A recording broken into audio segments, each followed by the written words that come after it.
एक भक्त थे, उनका नाम था गणपति भट्ट।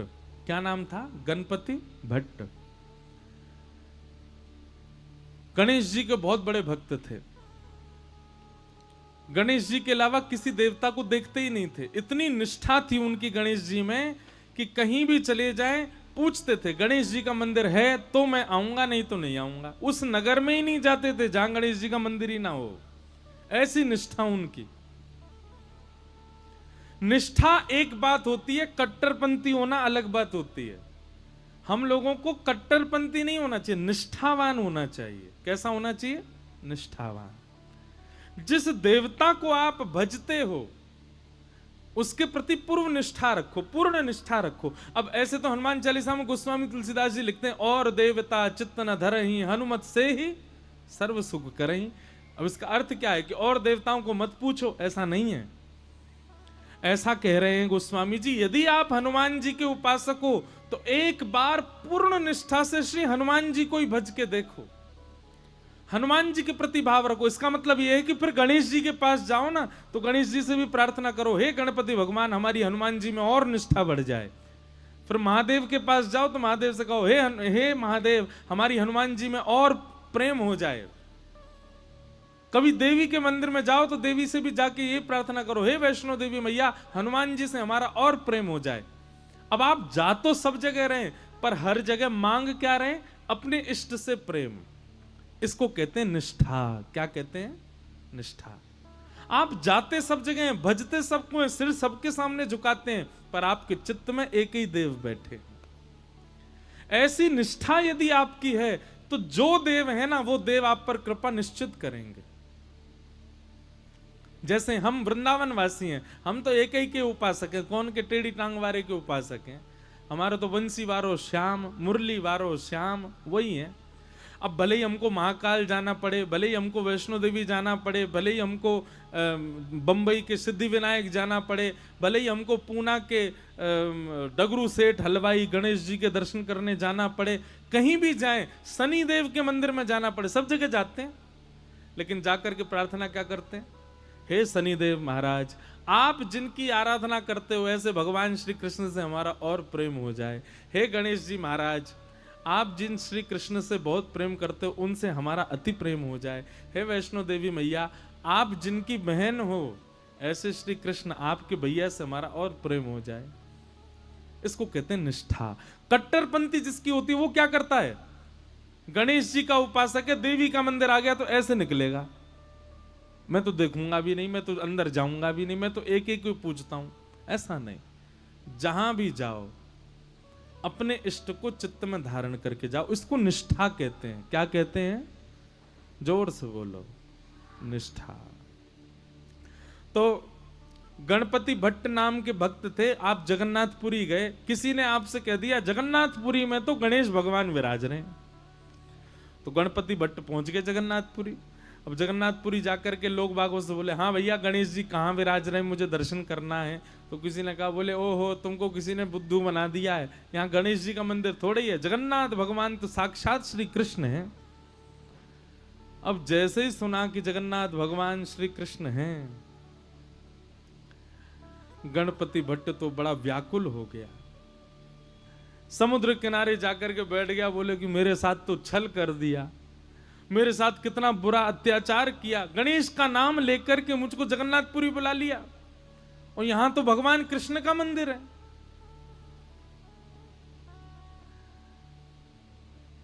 इतना व्याकुल हो गया, अपने चित्त पे हाथ रख के गणेश जी का स्मरण करने लगा, हे गणपति भगवान मेरी निष्ठा टूट ना जाए, मेरी अनन्य भक्ति टूट ना जाए, मैं सदा आपका ही रहूं, कृपा करना नाथ। उसकी निष्ठा पर जगन्नाथ भगवान इतने रीझ गए। वो निष्ठा किस में रखता है? गणेश जी में। पर गणेश जी के प्रति निष्ठा इतनी अटूट थी कि जगन्नाथ भगवान उससे रीझ गए।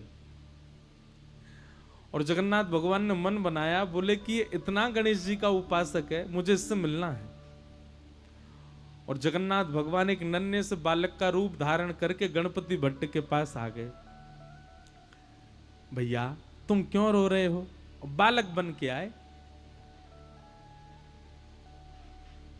ठाकुर जी कहने लगे क्या बताऊं, गणपति भट्ट कहने लगे क्या बताऊं, मेरे को गलती से यहाँ भेज दिया, मुझे बोला था कि मंदिर में गणेश भगवान है, पर यहाँ तो श्री कृष्ण बैठे हैं और मैं तो गणेश जी के अलावा किसी को नहीं मानता, मेरे इष्ट तो केवल गणेश जी हैं। तो भगवान छोटे से बालक के रूप में गए थे, गणपति भट्ट से बोले अरे नहीं, तुमसे किसी ने झूठ बोला है, यहाँ जगन्नाथ जी जो हैं वो कृष्ण नहीं है, वो गणेश जी ही हैं, तुम जाओ, जाकर के उनका दर्शन करके आओ। गणपति भट्ट बोला किसकी बात मानूं, मुझसे कोई कह रहा था कृष्ण है, तुम कह रहे हो वो गणेश जी हैं। तो बालक ने कहा एक काम करो, तुम किसी की बात मत मानो, आंख पे पट्टी बांध करके चलो और गणेश जी के सर्वांगीण अंग का तुमको अनुभव है, लंबी सूंड है, बड़े बड़े कान है, तुम छी करके जगन्नाथ जी को देख लेना, अगर उनकी सूंड लगे, उनके कान लगे, लंबोदर लंबा पेट लगे तो अपनी पट्टी खोल के दर्शन कर लेना। गणपति भट्ट बोला हाँ ये काम करता हूं। तुरंत उसने आंख पे पट्टी बांधी और जगन्नाथ जी के मंदिर में पहुंच गया। जैसे ही मंदिर में पहुंचा, पुजारियों ने, अच्छा अभी तो नियम बंद हो गया, पहले ऐसा नियम था कि जगन्नाथ जी को आप हृदय से लगा सकते थे। जगन्नाथ जी की ऐसी भुजाएं हैं ना, वो इसीलिए हैं ताकि जो भी दर्शनार्थी आए सबको मेरे हृदय से लगाओ। अब शंकराचार्य भगवान ने बंद करवा दिया कि अब कोई भी स्पर्श नहीं कर सकता, क्योंकि हम लोग पता नहीं क्या खा पी करके आए हैं बाहर से, भगवान को जाके स्पर्श करें, इसलिए अच्छा है कि अब स्पर्श बंद करा दिया। अच्छा एक बात बताएं, प्राचीन भारत में गर्भगृह में जाकर के प्रणाम करने की अनुमति सबको थी, लेकिन जब मुगल आए भारत में तो मुगल क्या करते थे, अपने गुप्तचरों को भेष बदलवा करके मंदिरों में भेज देते थे और वे अपने जेबों में अशुद्ध वस्तु लेकर के जाते और मंदिर के भीतर प्रवेश करके गर्भगृह में फेंक आते। तब से फिर ये नियम बना दिया कि नहीं भाई, अब केवल पुजारी लोग भीतर जाएंगे, बाकी सब बाहर से दर्शन करो, भीतर कोई ठाकुर जी के पास नहीं जाएगा। बाकी ठाकुर जी के समीप जाने का अधिकार पहले सबको था। तो गणपति भट्ट को भीतर ले गए, भीतर ले जाकर के आंख पे पट्टी बांध रखी, तो बोले पहले मैं चेक करूंगा ये गणेश जी होंगे तो ही देखूंगा। जैसे ही उसने जगन्नाथ भगवान के सबसे पहले नाक पे हाथ रखा, नाक पे हाथ रखा, सोई ठाकुर जी ने उसको अनुभव कराया, लंबी सूंड। अब वो तो ऐसे ऐसे पकड़े, बोले हाँ हाँ सूंड तो है इनकी, सूंड थी नहीं, भगवान ने माया से प्रकट कर दी। और गणपति भट्ट कहे हाँ ये तो लंबी सूंड है। आंखों के पास कान के हाथ रखे तो महाराज लंबे लंबे कान, पकड़ पकड़ के हाँ ये तो बड़े बड़े कान हैं। पेट पे हाथ रखा तो लंबोदर लंबा पेट है। वो तो समझ गया महाराज ये तो गणेश जी हैं। और जैसे ही उसने प्रणाम किया तो भगवान ने अपनी सूंड से उसके सिर को ऐसे गुदगुदा और दिया, उसको विश्वास हो गया कि ये तो गणेश जी हैं। जैसे ही उसने पट्टी खोली, पट्टी खोल करके देखा तो गणेश जी तो नहीं थे, जगन्नाथ भगवान थे। ना उनकी सूंड है, ना उनके कान है, ना वो लंबोदर।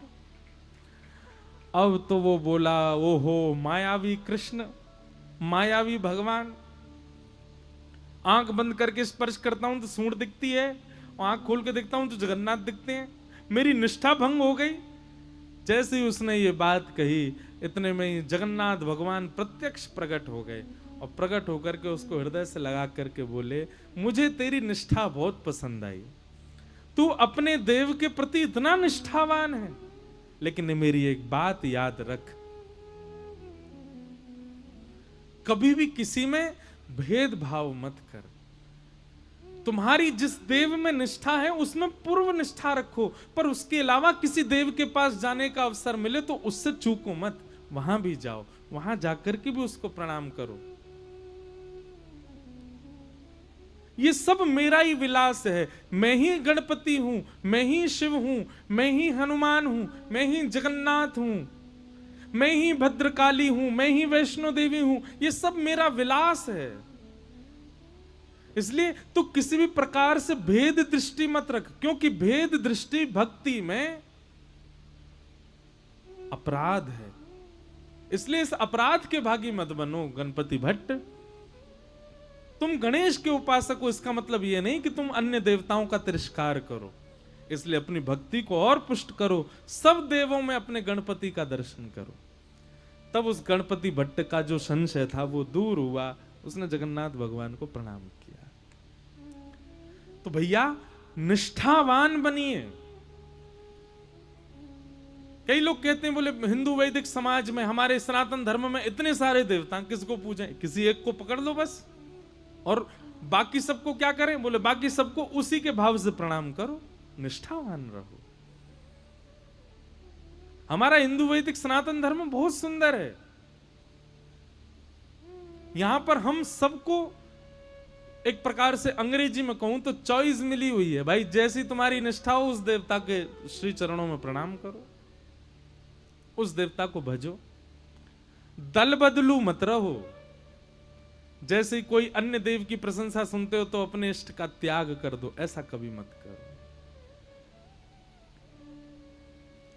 पर हां, वृंदावन रीति में जब आप जाओगे, वृंदावन भजन भाव में जब आप जाओगे, तो वहां राधा कृष्ण को आप अलग नहीं मान सकते। वहां ये दोनों आपके इष्ट हैं, वे युगल आपके इष्ट हैं। राधा कृष्ण स्वरूपां वै कृष्णं राधा स्वरूपिणौ कलात्मानं निकुंजस्थं गुरुरूपं सदा भजे। दोनों एक हैं। तो कहीं हम वैष्णव लोग प्रतिस्पर्धा ना करें देवताओं में, इसलिए वेदव्यास जी महाराज ने भागवत के पहले श्लोक में किसी देवी देवता को वंदन नहीं किया। क्या लिखा है? सत्यम परम धीमहि, जो भी परम सत्य है मैं उसको वंदन करता हूं।